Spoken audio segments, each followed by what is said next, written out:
3, 2, 1, drone! Heroes tonight, we will fly above the sky. We are heroes tonight.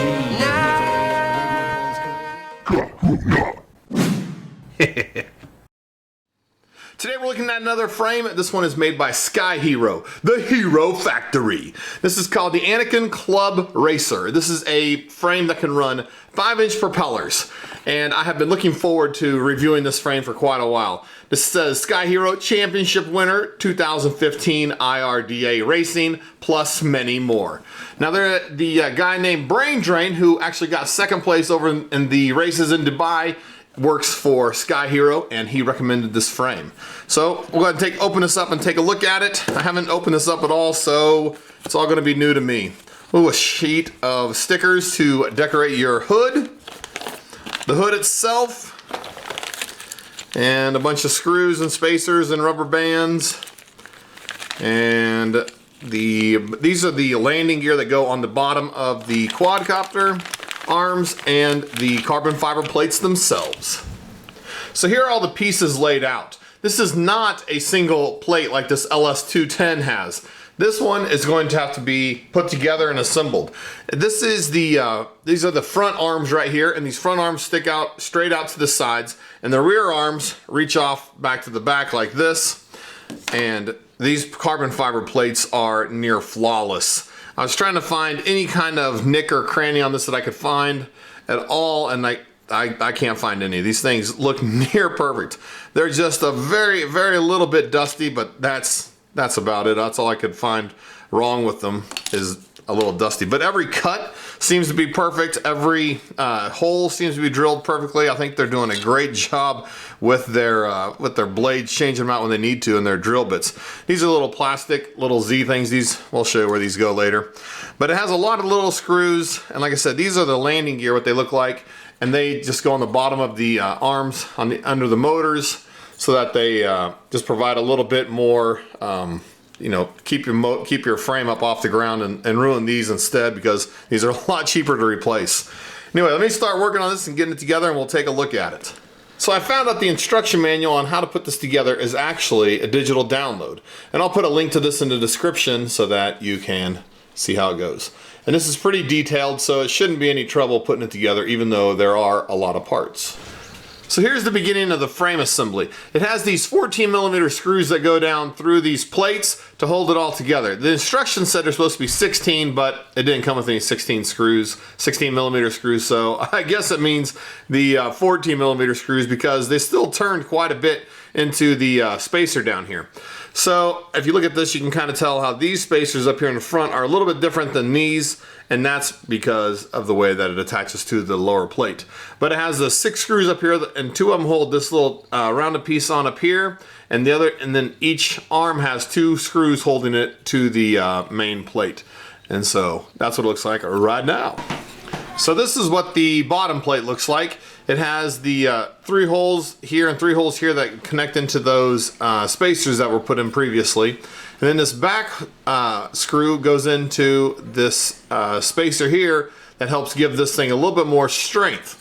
So it kind of looks like this. You can see it has the main plate up here with the little hang down thing here. And it has these little crevices in this plate here, if I can get the light to shine on it.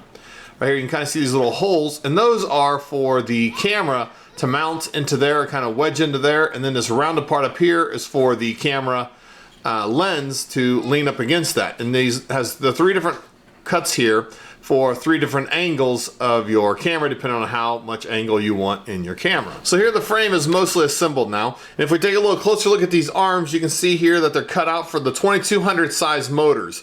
You're not going to be running your 1806 motors, your 1306 motors on these arms, just because the holes aren't cut right.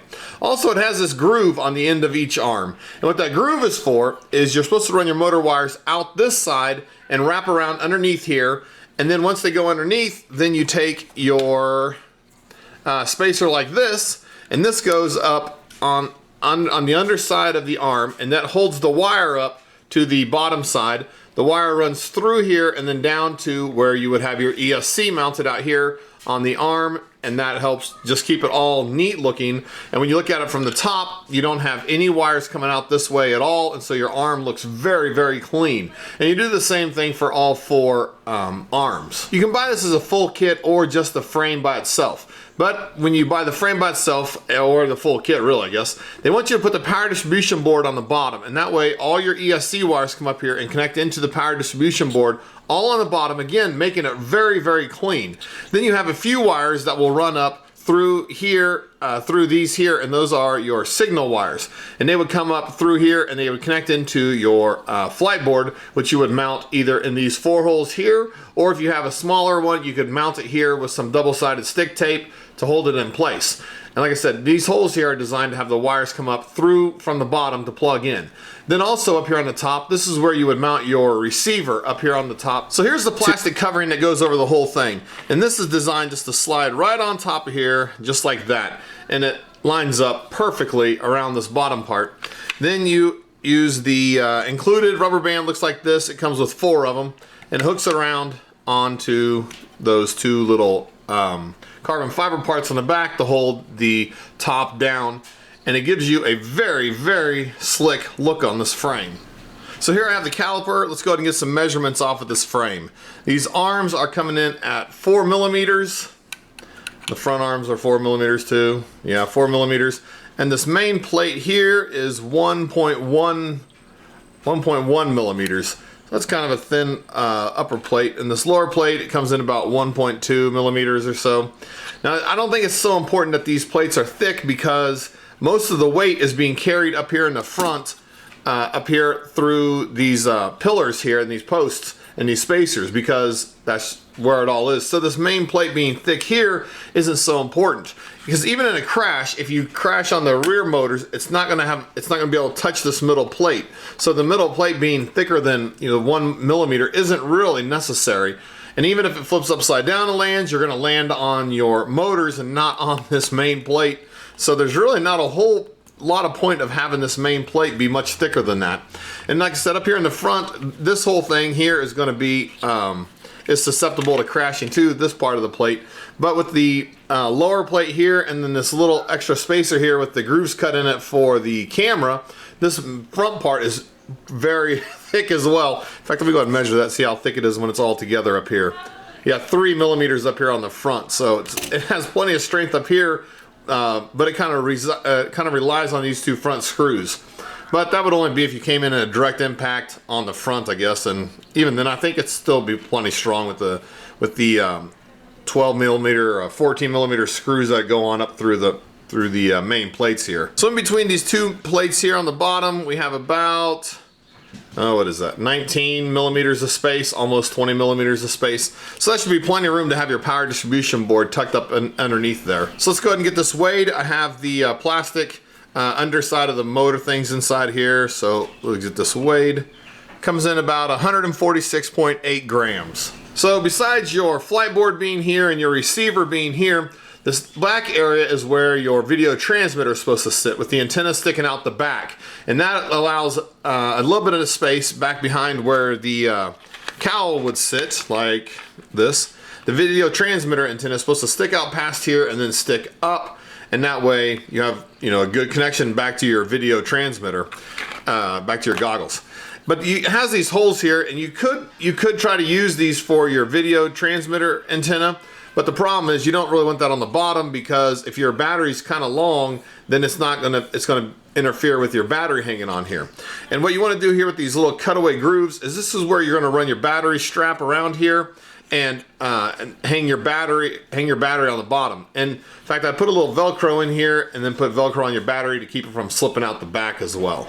So the box here says it's 215 millimeters, and we'll go ahead and measure this and see how accurate that really is. So if I line up this 0 over here on the left on the center of the hole and come over here, it's about, look at that, 215 millimeters on the money. I know the question is going to come up, what kind of motor should I be running on this? Well, there's always these Emax RS2205 motors. These have been real popular recently because they use the N95 magnets or something that are just ginormous inside here.